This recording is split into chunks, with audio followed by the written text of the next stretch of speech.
এই টুকটুকি, আর সকালে কি রান্না করছো তুমি? শাকের ভাজি করছি তোমার। শাক ভাজা?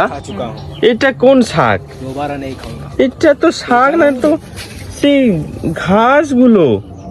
এটাই স্পেশালি তোমার জন্য রান্না করছি, কেননা যেটা রান্না করছি তোমার চলছে না, তো তার জন্য ভাবছি একটু শাক রান্না করে গিলে যদি একটু মানে এই ঘাস পাতা খাবো নাকি? এই ঘাস নিয়ে এসে টুকটুকি কোথা থেকে? আরে যা রান্না করছি দিন দিন তোমার তো কোনো কিছুই মুখে লাগছে না। আমি আর কি করব, তার জন্য ভাবলাম একটু ঘাস রান্না করে দিয়ে একটু ভেজে টিজে যদি মুখে লাগে। আরে এই ঘাস পাতা তুমি কাটছো, এগুলো তো গরুর জন্য।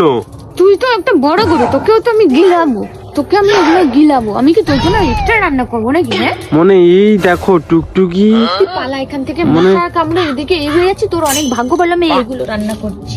হ্যাঁ টুকটুকি দেখো ঘাস পাতাই রান্না করছে, এগুলো গরুর জন্য তুমি রান্না করছো। তুই সবসময় এরকম ভিটকিটি মারাতে আসিস কেন রে? তোর কি হয় সবসময়? তোর কি শান্তি লাগে না একটু চুপচাপ বসতে? তুমি আমাকে সেই গরু খাবার খাবো ভাবছো নাকি?